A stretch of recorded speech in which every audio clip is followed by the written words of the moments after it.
Shalom, chers frères et sœurs dans le Seigneur Jésus-Christ. Je rends grâce à Dieu et je magnifie son Esprit Saint parce qu'il nous rassemble chaque jour à la première heure. Et nous sommes encore là aujourd'hui en ce jour du mercredi 11 septembre 2019 afin de partager la parole de Dieu, afin de méditer notre pain de ce jour. Nous sommes là pour donner la priorité de notre journée au Seigneur Jésus-Christ. C'est une forme d'offrande. Nous prenons une vingtaine à une trentaine de minutes sur les 24 heures que Dieu nous donne en ce jour et afin de lui offrir cela dans sa présence, dans la méditation autour d'un sous-thème. Lundi, nous avons parlé du fait que la foi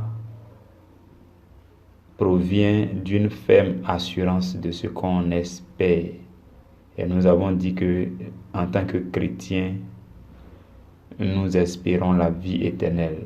Et donc, pour avoir la ferme assurance, la conviction que nous avons cette vie éternelle, nous devons lire la parole de Dieu, tout ce que Dieu dit à propos de la vie éternelle. Hier, nous avons médité sur le fait que notre Bible est notre testament dans lequel Dieu a rédigé toutes les promesses de notre vie.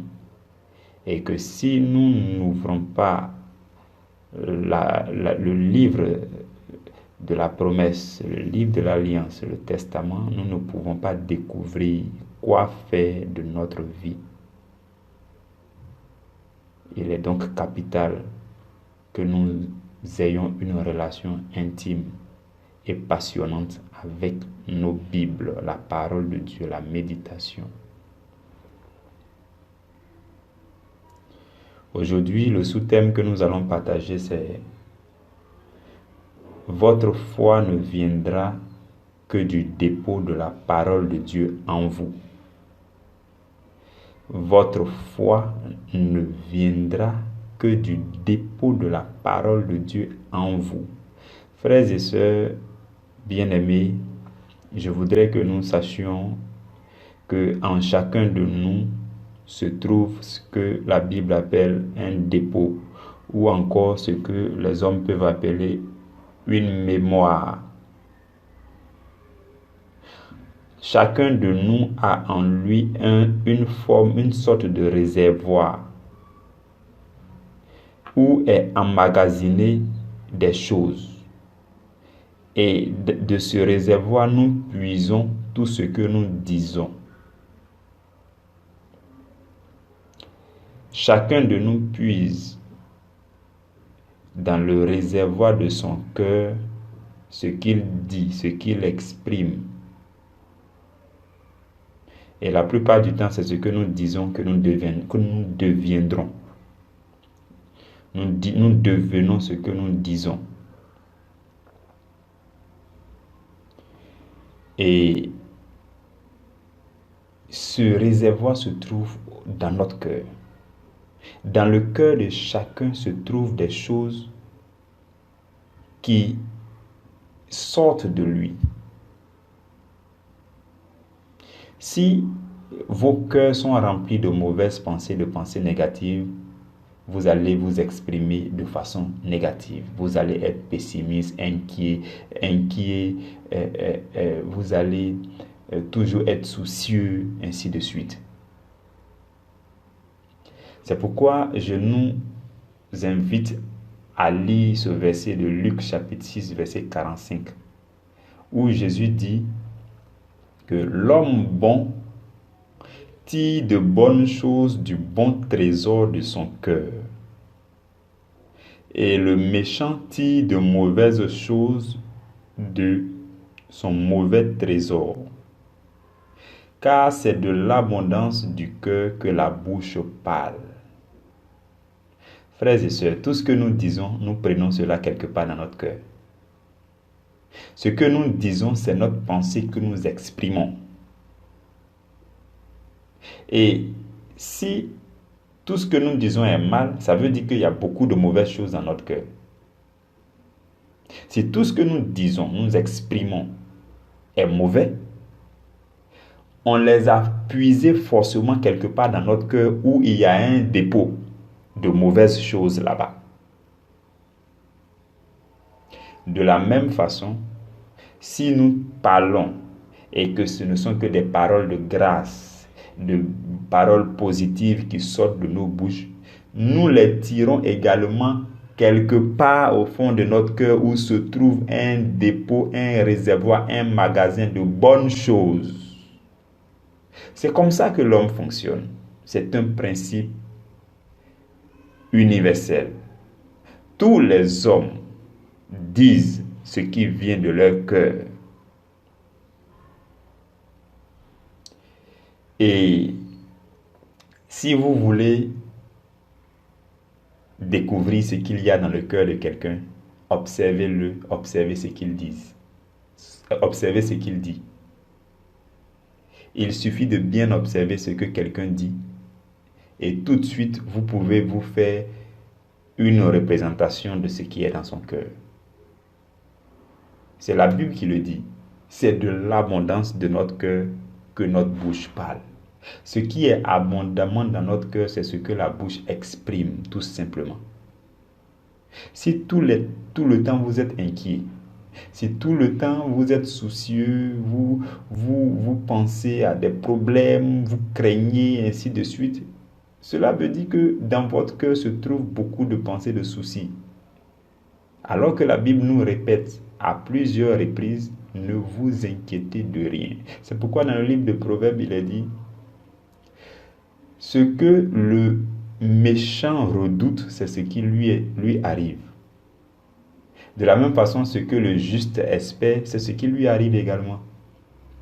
Et nous allons remarquer que durant la vie de Jésus-Christ sur la terre, lorsqu'il faisait des miracles, il disait à chaque fois aux gens qu'il te soit fait selon ta foi, qu'il te soit fait selon ta foi. Et la foi de ces personnes était liée à ce qu'ils voulaient. Et ce qu'ils voulaient, c'est ce qu'ils exprimaient. Et ce qu'ils exprimaient venait de leur cœur. Si quelqu'un avait besoin d'une guérison, il l'exprimait au Seigneur Jésus. Si j'ai besoin d'être guéri, j'ai besoin de recouvrir la vue, j'ai besoin d'entendre de nouveau, ainsi de suite. Et donc, c'est ce qui vient de leur cœur qu'ils expriment. Et Jésus ne s'appuie que sur cela pour dire qu'il te soit fait selon ce que tu as dit. De la même façon, il vous sera fait selon ce que vous dites de mauvais. C'est un principe. Je veux que nous puissions comprendre cela. Aujourd'hui, je suis beaucoup plus calme. Je voudrais que nous puissions comprendre cela. C'est un principe. C'est un principe. Ce que vous dites, c'est ce que vous deviendrez. Ce que vous dites, c'est ce que vous deviendrez. Il y a un homme de Dieu que j'estime beaucoup, un homme de Dieu influent, puissant. Il a dit ceci, il dit, les paroles qui sortent de vous sont des semences qui produisent des fruits selon leur espèce. Si les paroles qui sortent de vous sont d'une espèce mauvaise et négative, ça va porter de mauvais fruits dans votre vie. Si par contre les paroles qui sortent de vous sont des espèces de paroles positives, agréables, des paroles de grâce, ce sont des choses positives que vous allez recevoir dans votre vie. Parce que c'est de l'abondance de votre cœur que la bouche parle. Et quand votre bouche parle, quand on parle, frères et sœurs, ce que nous disons est très important dans le spirituel. Parce que quand vous parlez, les anges entendent. Les anges sont là pour exécuter les choses. Si vous proclamez, vous parlez, vous dites des mauvaises paroles sur votre vie, les anges vont dire, ok, ce qu'il a dit ou bien ce qu'elle a dit, c'est ce qui va lui arriver. Par contre, si vous vous appuyez sur la parole de Dieu et que vous faites fi de la réalité qui n'est pas toujours bonne, mais que vous proclamez la vérité de la parole de Dieu, les anges vont se contenter de réaliser cette vérité-là dans votre vie. Donc nous devons faire attention à ce que nous disons. Mais ce n'est pas cela l'objet de notre message de ce jour. L'objet de notre message de ce jour, c'est que nous devons avoir abondamment en nous des choses positives, de sorte que nous puissions puiser dans ce dépôt-là pour exprimer avec notre bouche. Parce que la foi, votre foi sera fondée sur la qualité de ce qui est dans votre dépôt, au fond de votre cœur. Si vous avez beaucoup de mauvaises choses dans le cœur, vous allez exprimer beaucoup de mauvaises choses et ces mauvaises choses vont se réaliser dans votre vie. Là, on parle de la foi négative. Mais si vous avez beaucoup de bonnes choses, et je sais que les bonnes choses viennent de la parole de Dieu, Donc si vous méditez continuellement et que vous emmagasinez beaucoup de bonnes choses dans votre cœur, vous n'aurez pas le choix que de puiser dans ce bon dépôt-là pour vous exprimer. Et quand vous vous exprimez de façon positive, ces choses vous arrivent également. Donc, qu'est-ce que nous devons faire? C'est de faire l'effort d'avoir beaucoup de bonnes choses dans notre cœur. Ça, c'est la première chose. Parce que vous ne pouvez exprimer que ce qui vient de votre cœur. Et s'il n'y a rien de bon dans votre cœur, vous ne pouvez rien exprimer. Donc, le premier travail à faire, c'est de tout faire pour avoir en nous beaucoup de bonnes choses. C'est de tout faire pour emmagasiner dans notre cœur beaucoup de bonnes choses, afin que les mauvaises choses puissent disparaître pour laisser la place à de bonnes choses. Et les bonnes choses ne viennent que de la Bible. Les bonnes choses ne viennent que de la parole de Dieu. Nous devons faire attention à ce que nous disons. Et pour y arriver aisément, nous devons emmagasiner tout ce que nous avons. Regardez ce que Paul dit à Timothée, dans 1 Timothée chapitre 6, verset 20. Il dit, « Ô Timothée, garde le dépôt en évitant des discours vains et profanes. » Nous passons souvent notre temps à dire des choses qui n'ont aucun sens. Et si nous observons bien souvent nos propos, ce sont des propos qui maudissent nos propres vies.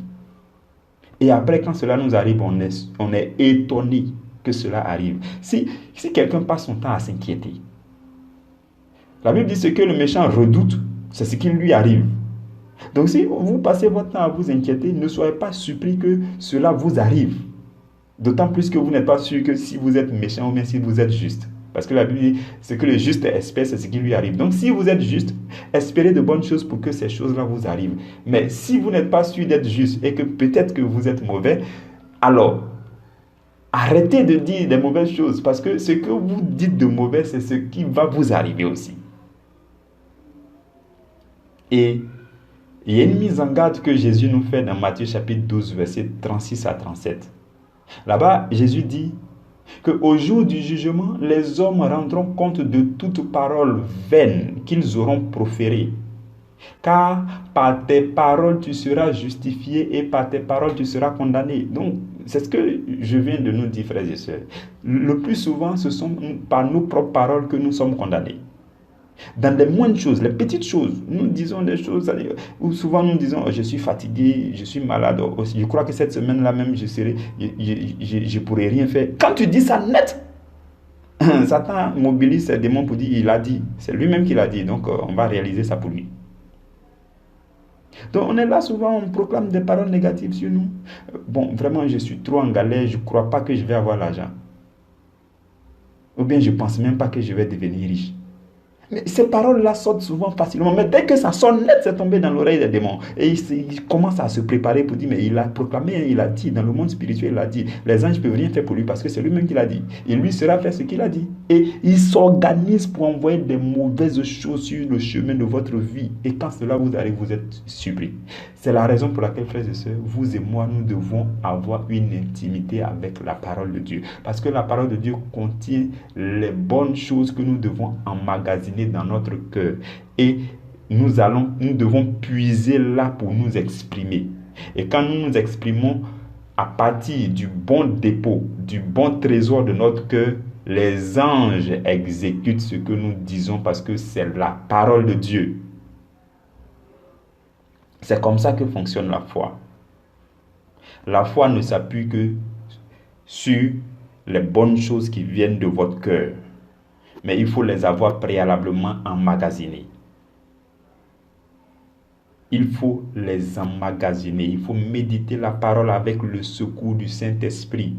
C'est le Saint-Esprit qui nous aide à constituer le dépôt de la parole de Dieu dans notre cœur, le dépôt divin, le dépôt de bonnes choses spirituelles. Lorsque vous méditez la parole, il y a la lumière, Dieu vous donne des révélations profondes et ces choses rentrent dans votre cœur et ça s'emmagasine, ça reste là et ça chasse au fur et à mesure les ténèbres de votre cœur, de sorte que la lumière soit beaucoup plus emmagasinée dans votre cœur. Donc désormais, quand vous vous exprimez, c'est la lumière de Dieu qui sort de votre bouche.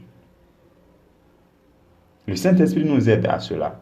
Et c'est ce que Paul dit à Timothée dans 2 Timothée chapitre 1 verset 14. Il dit, garde le bon dépôt. Il n'a pas dit le mauvais dépôt, il dit, garde le bon dépôt par le Saint-Esprit qui habite en nous. Donc le Saint-Esprit qui habite en vous et habite en moi va nous aider à constituer le bon dépôt et à garder ce dépôt, à méditer la parole de Dieu. Quand vous méditez abondamment, là, frères et sœurs, il n'y a pas de vide. Il n'y a pas de vide. Dans votre cœur, il n'y a pas de vide. Soit c'est beaucoup de bonnes choses, soit c'est beaucoup de mauvaises choses. Soit vous laissez la place à la parole de Dieu pour venir vous remplir et constituer un grand dépôt, un bon dépôt, un dépôt de qualité dans votre cœur, dans lequel vous allez puiser pour vous exprimer, pour que vous vous exprimiez, vous parliez le langage de la foi. Soit vous ne le faites pas, et que vous êtes baigné dans tout ce qui est dans ce monde, toutes les mentalités de ce monde, tout ce que le monde dit, vous êtes toujours peut-être dans du bruit, dans la musique mondaine, dans les choses du monde, c'est ce qui vous intéresse, ainsi de suite. Ce sont ces choses aussi qui vont s'emmagasiner dans votre cœur. Et quand vous allez vous exprimer, vous n'aurez pas le choix que de puiser là-bas. Ce que le Seigneur nous demande aujourd'hui, c'est de méditer la parole, de chercher à avoir abondamment les choses de Dieu dans notre cœur pour remplacer les mauvaises choses que Satan mettait dans notre cœur. Satan le sait. Ce principe-là, Satan le sait. Raison pour laquelle il va bourrer votre vie. Il va vous occuper à faire ce qui n'est pas agréable à Dieu. Il va vous occuper à écouter n'importe quelle musique, à causer de n'importe quel sujet, à perdre votre temps par-ci, par-là. Il va vous occuper à tout ce qui ne concerne pas Dieu. Parce qu'il sait que quand vous le faites, c'est ce qui rentre beaucoup dans votre cœur. Et bientôt, il sait que vous allez puiser du mauvais dépôt de votre cœur, du mauvais trésor de votre cœur pour vous exprimer. Et quand vous vous exprimez mal. Et quand vous exprimez mal, il mobilise. Le même Satan mobilise ses démons pour réaliser cela contre vous. Il est mauvais. Il est très mauvais, ce Satan. Voilà pourquoi nous devons découvrir Dieu dans sa parole. Nous devons prendre notre Bible, l'ouvrir, méditer continuellement, chercher Dieu. Dire à Dieu, remplis mon cœur. Par ton Esprit Saint, remplis mon cœur. Jésus a dit à ses disciples, les paroles que je vous ai annoncées sont esprit et vie. Nous devons puiser dans la parole. Puiser et puiser dans la parole afin d'emmagasiner les choses spirituelles qui viennent de Dieu dans notre cœur. De sorte que quand on ouvre la bouche, qu'on parle, c'est des paroles de grâce qui sortent. C'est des paroles qui bénissent. C'est des paroles agréables qui sortent pour bénir nos frères et sœurs, pour bénir nos vies. Aucune mauvaise parole ne sort maintenant. Nous nous maudissons beaucoup. Et je voudrais qu'à partir de cette petite méditation-là, nous puissions nous rendre compte que nous ne devons plus être l'ennemi de notre propre vie. Parce qu'en nous maudissant par des paroles négatives, qui se réalise par la suite, nous devenons ennemis de notre propre vie. Et après, on accuse le diable, on accuse les sorciers. Non, mais c'est dans des petites choses que nous disons. Les petites paroles vaines que nous proférons, ce sont ces choses qui se retournent contre nous. Parce que la Bible dit, c'est par tes paroles que tu seras condamné. Par tes paroles aussi que tu seras justifié. Je prie que la grâce de Dieu demeure sur chacun de vous. Et que durant toute cette semaine, Dieu nous donne la force de demeurer en lui. Que la grâce de Dieu soit sur vous. Demain, nous aborderons un autre sous-thème. Demain, nous allons parler toujours de la parole de Dieu, de la Bible. Nous allons encore parler de l'importance de la parole de Dieu demain. L'importance. Demain, nous allons passer à un autre niveau. Que la grâce de Dieu demeure sur vous. Amen.